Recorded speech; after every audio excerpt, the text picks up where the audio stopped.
Saurabh army में officer था। मूल रूप से मध्य प्रदेश के रहने वाले सौरभ की पोस्टिंग राजस्थान में थी। घर से ज्यादा दिन दूर रहने के कारण सौरभ बोर हो जाता था। यार दीपक, जिंदगी बड़ी बोरिंग हो गई है। घर से दूर इस रेगिस्तान में पड़े रहना बड़ा ही अकेलापन महसूस होता है। अगर ऐसा है तो कोई लड़की ढूंढ ले। यार ढूंढ तो रहा हूँ पर कोई अच्छी लड़की मिल नहीं रही। एक दिन सौरभ के मोबाइल पर एक लड़की का मैसेज आया। हाय, मेरा नाम सोफिया है। मैं पाकिस्तान के हैदराबाद में रहती हूँ। तुम्हें मेरा नंबर कैसे मिला? मैंने तुम्हारा नंबर फेसबुक से लिया है। मैं राजस्थान घूमना चाहती हूँ। क्या तुम मुझे घुमा सकते हो? सौरभ ने सोफिया की प्रोफाइल पर उसके फोटोज देखे तो उसे सोफिया पसंद आ गई। सौरभ ने सोफिया से फोन पर बात की। राजस्थान आ जाओ, मैं तुम्हें राजस्थान घुमा दूंगा। पूरा राजस्थान मेरा देखा हुआ है। सोफिया राजस्थान आ गई। सौरभ और सोफिया दिन भर बातें करते रहे। तुम पाकिस्तान में क्या काम करती हो? मैं वहाँ हॉस्पिटल में नर्स हूँ। रात में सौरभ और सोफिया कई होटलों में गए, लेकिन किसी भी होटल ने उन्हें रूम नहीं दिया क्योंकि वो शादीशुदा नहीं थे। अब तो एक ही तरीका बचा है कि हम दोनों अलग अलग कमरा ले लें। नहीं, मुझे तो तुम्हारे साथ ही ठहरना है। होटल में रूम नहीं मिलता तो हम कहीं और ठहर जाते हैं। तभी उन्हें खंडहर दिखाई दिया। उन दोनों ने वही रात बिताने का फैसला किया। सोफिया जमीन पर बैठ गई और सौरभ उसकी गोद में सिर रखकर लेट गया। आकाश में बादल छा गए और ठंडी हवा बहने लगी। सौरभ को नींद आ गई। कुछ देर बाद पानी की बौछार से सौरभ की आंख खुली तो उसने देखा कि वो एक भयानक चुड़ैल की गोद में सिर रखकर लेटा हुआ है। सो जा सोना बाबू, सो जा। सौरभ वहां से उठकर भागा। कुछ आगे जाकर उसने देखा कि सोफिया बारिश में नहा रही है। सोफिया, तुम यहाँ हो?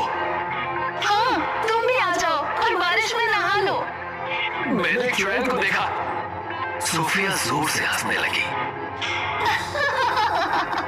तुम पागल हो गए हो। सोफिया ने सौरभ के पास आकर कहा, मैं तुमसे शादी करना चाहती हूँ। सोफिया ने राजस्थान में किराए पर एक रूम ले लिया और कुछ दिनों के लिए वो वहीं रुक गई। सौरभ अक्सर उससे मिलने जाने लगा। एक दिन सोफिया ने सौरभ से पूछा, अपनी जॉब से रिलेटेड कोई भी बात मैं तुमसे शेयर नहीं कर सकता? क्या तुम्हें मेरे ऊपर भरोसा नहीं? नाराज मत हो सोफिया, मैं तुम्हें बताता हूँ। अब सौरभ जब भी सोफिया से मिलने जाता, सोफिया बातों ही बातों में मिलिट्री में क्या चल रहा है इसकी जानकारी हासिल करने की कोशिश करती। एक दिन सौरभ जब सोफिया के रूम पर पहुंचा तो सोफिया ने उसके लिए ड्रिंक बनाई। क्या बात है, आज तो तुम्हें बहुत प्यार आ रहा है। ये बताओ जानू, प्रोजेक्ट बी क्या है?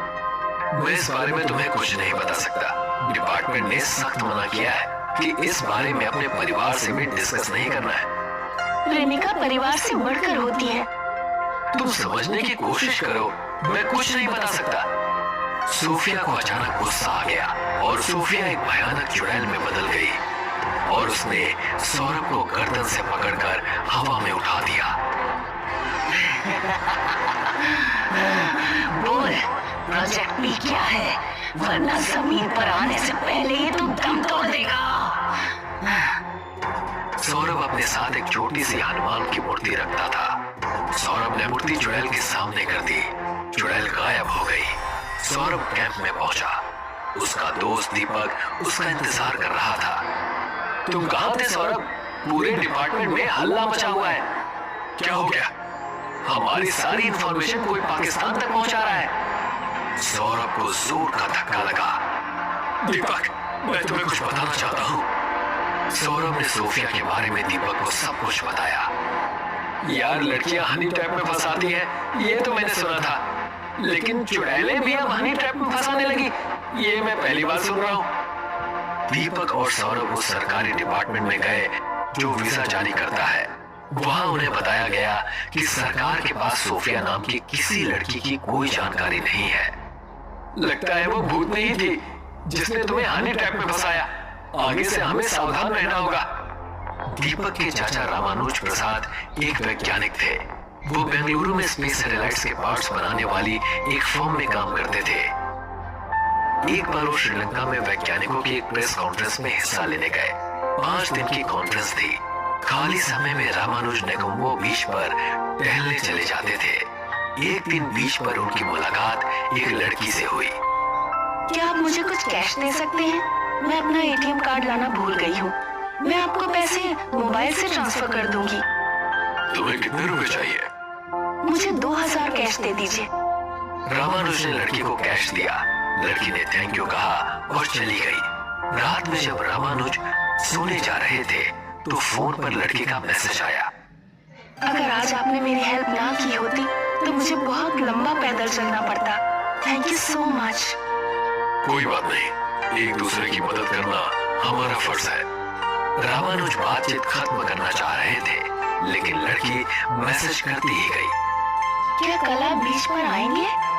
हाँ, मैं कल भी आऊंगा। आपने मेरा नाम तो पूछा ही नहीं। तुम्हारा नाम सोफिया है। उस दिन तुमने पैसे ट्रांसफर किए थे तो मैंने नाम देखा था। आप काफी इंटेलिजेंट हैं। खैर, साइंटिस्ट हैं तो इंटेलिजेंट तो होंगे ही। क्या आप मेरे साथ मेरे होटल चलेंगे? मेरी एज तुमसे काफी ज्यादा है। मुझे नहीं लगता हमारे बीच कुछ भी हो सकता है। प्यार में उम्र बाधा नहीं होती। दुनिया में ऐसे बहुत से लोग हैं जिन्होंने उम्र का फासला बहुत ज्यादा होते हुए भी शादी की और एक साथ जिंदगी बिताने का फैसला किया। सोफिया के मनाने पर रामानुज उसके साथ उसके रूम पर चले गए। बहुत गर्मी हो रही है, चलिए नहा लेते हैं। इस होटल में बाथटब बहुत बड़ा है।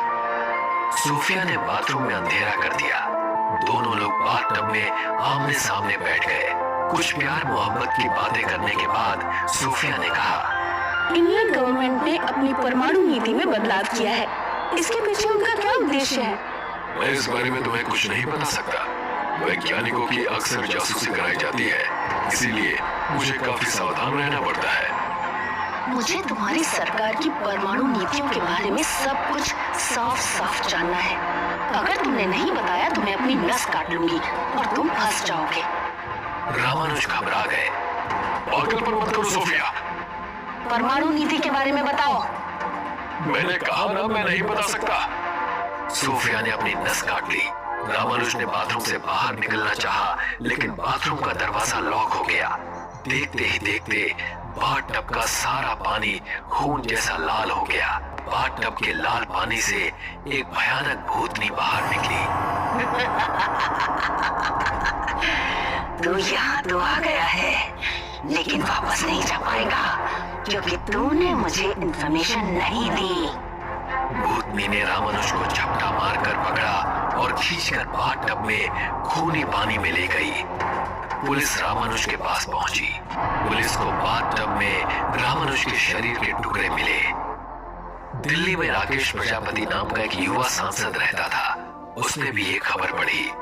राकेश थोड़ा घबराया क्योंकि उसे लड़कियां बहुत पसंद थी और वो नई नई लड़कियों से दोस्ती करता रहता था। राकेश को रात में घूमना पसंद था। एक रात 2 बजे के आसपास वो अपनी कार से शिवा रोड से गुजर रहा था कि तभी एक लड़की ने उनसे लिफ्ट मांगी। राकेश का मनचला मन लड़की की खूबसूरती पर फिदा हो गया। आपको कहाँ जाना है? क्या आप मुझे हौस खास तक छोड़ देंगे? हाँ, क्यों नहीं, बैठो। आपका नाम क्या है? मेरा नाम सोफिया है। मैं मैक्स हॉस्पिटल में नर्स हूँ। राकेश को न्यूज़पेपर की खबर याद आई। उसके पसीने छूटने लगे। उसके बराबर में एक सुंदर लड़की बैठी थी, लेकिन फ्रंट मिरर में उसे दिख रहा था कि उसके बगल में चुड़ैल बैठी हुई है। ये मेरा नंबर है। मैं अक्सर कनॉट प्लेस जाती हूँ। अगर आप मुझसे मिलना चाहें तो फोन कीजिएगा। राकेश ने लड़की को हौश खास तक छोड़ा और सीधे पुलिस स्टेशन पहुंचकर इंस्पेक्टर रवि को सारी बात बता दी। ये मामला भूतिया ट्रैप का है। हमें किसी तांत्रिक की मदद लेनी चाहिए। इंस्पेक्टर अपनी जान पहचान के एक तांत्रिक को बुलाकर लाया। उन तीनों ने मिलकर एक योजना बनाई। अगले दिन राकेश सोफिया से मिलने आया। दोनों एक दूसरे से जान पहचान बढ़ाने लगे और दोनों की नजदीकियां बढ़ती गई। एक रात सोफिया ने राकेश से कहा, तुमने यमुना के पास वाला जंगल देखा है? नहीं, मैंने नहीं देखा। चलो आज मैं तुम्हें वहाँ घुमा कर लाती हूँ। सूफिया राकेश को जंगल में ले गई। कुछ प्यार भरी बातें करने के बाद वो बोली, तुम सांसद हो, तुम जानते हो भारत और अमेरिका के बीच पाकिस्तान को लेकर क्या खिचड़ी पक रही है? नहीं, मैं इस बारे में कुछ नहीं जानता। झूठ मत बोलो, तुम्हारी केंद्र के मंत्रियों से जान पहचान है। ऐसा हो ही नहीं सकता कि तुम्हें विदेश नीति की भनक ना हो। मैंने कहा ना मुझे कुछ नहीं पता। सूफिया की आंखें गुस्से से लाल हो गई। सूफिया हवा में उड़ी और एक पेड़ की डाली पर जा बैठी। उसने राकेश के मुंह पर एक काला कपड़ा फेंक दिया। राकेश ने जब कपड़ा हटाया तो उसने देखा पेड़ पर एक भूतनी बैठी है जिसके हाथ में फांसी का फंदा है। तूने इन्फॉर्मेशन नहीं दी, अब मैं तुझे फांसी पर लटकाऊंगी। भूतनी ने राकेश के सिर में फांसी का फंदा फेंका और टहनी से कूदकर राकेश को फांसी लगा दी। राकेश छटपटाने लगा। तभी इंस्पेक्टर और तांत्रिक वहां पहुंच गए। तांत्रिक ने चुड़ैल के मुंह पर भस्म मारी। दोनों ने चुड़ैल को जलाकर मार दिया। बाद में रिसर्च करने पर पता चला कि 20 साल पहले एक पाकिस्तानी लड़की जासूसी करने भारत आई थी। उसने कई जवानों और वैज्ञानिकों को अपने जाल में फंसाया। जब सरकार को इस बारे में पता लगा तो सरकार ने उस लड़की को फांसी दे दी। उसी लड़की की आत्मा चुड़ैल बनकर लोगों को हनी ट्रैप में फंसा रही थी। ये बात है 1995 की। गोरखपुर शहर के सिटी हॉस्पिटल में सुनीता नाम की एक नर्स काम करती थी। एक रात वो हॉस्पिटल में होती है और उसकी नाइट ड्यूटी लग जाती है। वे अपने पति हेमंत को फोन करती है। हेमंत, आज मेरी नाइट ड्यूटी लगी है, मैं आज हॉस्पिटल में ही रहूंगी। खाना खा लेना और आराम से सो जाना। ठीक है सुनीता, तुम भी अपना ख्याल रखना। सुनीता फोन रखती है और देखती है कि एक इमरजेंसी केस आया है और मरीज की हालत बहुत ही खराब है। डॉक्टर महेश उस पेशेंट को आईसीयू में ले जाते हैं। सुनीता भी उनके साथ जाती है। पेशेंट की हालत बहुत ही ज्यादा खराब है सुनीता, हम बचा नहीं पाएंगे। महेश कोशिश करते हैं लेकिन उस पेशेंट को बचा नहीं पाते। इनके घर वालों को इन्फॉर्म कर दो सुनीता। जी डॉक्टर। महेश और सुनीता आईसीयू से चले जाते हैं। आत्मा लाश को देखकर हंस रही होती है।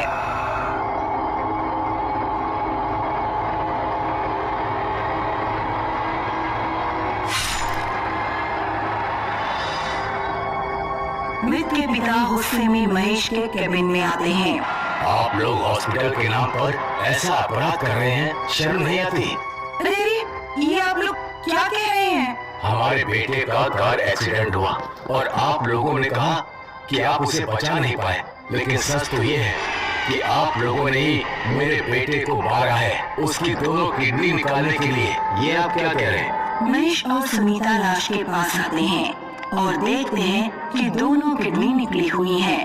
महेश बुरी तरह से डर जाता है। मैं इस हॉस्पिटल के खिलाफ सख्त कार्रवाई करूंगा। आत्मा उन्हें देखकर हंस रही है। अब इस हॉस्पिटल की शुरू होगी बर्बादी। हॉस्पिटल में किडनी चुराने के केसेस बढ़ने लगते हैं। इन घटनाओं के कारण हॉस्पिटल का नाम खराब हो रहा होता है। अखबारों में खबरें छप रही होती हैं। एक रात महेश अपने केबिन में बैठा है, तभी वहाँ सुनीता आती है। क्या हुआ डॉक्टर, आप बहुत ज्यादा परेशान लग रहे हैं। वो वापस आ गई है सुनीता, कामनी ही है, वो मैं जानता हूँ, उसी ने किया है ये सब। कामिनी कौन? तुमने 1 महीने पहले ही ज्वाइन किया है ना। तुमसे पहले मुझे कामनी असिस्ट करती थी। वो एक होशियार नर्स थी, लेकिन वो एक मोहित नाम के लड़के से प्यार करती थी जिसका हॉस्पिटल में बहुत आना जाना था। मोहित ने प्लान बनाया कि क्यों ना वो किडनी की तस्करी करे। प्यार में कामनी सही गलत भी भूल गई और मोहित के कहने पर किडनी की तस्करी करने लगी। एक दिन उसका ये सच सामने आ गया। मोहित और उसकी सारी गैंग को गिरफ्तार कर लिया, लेकिन कामनी किसी तरह से भाग गई और सुनने में आया कि उसने आत्महत्या कर ली। महेश सुनीता को कामिनी के बारे में बता ही रहा होता है कि कामिनी उसके सामने आ जाती है। क्यों डॉक्टर, मेरे बारे में बता रहे थे इसे? महेश और सुनीता डर जाते हैं। तुम सबकी वजह से मुझसे मेरा प्यार छीन गया। मैं इस हॉस्पिटल को बर्बाद कर दूंगी, तुम सबको बर्बाद कर दूंगी। जो कुछ भी हुआ उसमें तुम्हारी गलती है। तुमने किडनी बेचने का अपराध किया, जिसकी सजा तुम्हें मिली। कामिनी को इस बात पर गुस्सा आ जाता है और वो महेश को जोर से चांटा मारती है और उसके सिर से खून बहने लगता है। देर रात हॉस्पिटल में एक मरीज आता है जिसके पेट में बहुत दर्द हो रहा होता है। वो मरीज डॉक्टर महेश के कैबिन में आता है। इस हॉस्पिटल का इतना नाम खराब है, लेकिन क्या करूं, पेट दर्द हो रहा है और यही हॉस्पिटल घर के पास है। जल्दी से दवाई लेकर निकल जाता हूं यहाँ से। डॉक्टर, पेट में बहुत दर्द है, ठीक से चला भी नहीं जा रहा है। मरीज देखता है कि सुनीता डॉक्टर के सिर पे दवाई लगा रही है। अरे ये क्या हो रहा है डॉक्टर साहब को? वो गलती से पैर फिसल गया डॉक्टर का। आइए मैं आपका चेकअप कर देती हूँ। किडनी निकालने का वक्त आ गया है। आज ही जिंदा आदमी की किडनी निकालूंगी तो यह हॉस्पिटल हमेशा हमेशा के लिए बंद हो जाएगा। सुनीता मरीज का चेकअप कर रही होती है, तभी वो आत्मा वहाँ आ जाती है। तुम हट जाओ सुनीता, मैं भी एक नर्स हूँ, इसे मैं देखती हूँ। मरीज बुरी तरह से कांप जाता है। सुनीता मरीज के आगे खड़ी हो जाती है। नहीं, मैं इस हॉस्पिटल की और बदनामी नहीं होने दूंगी। रोकेगी मुझे? कामिनी सुनीता को पकड़कर धक्का दे देती है।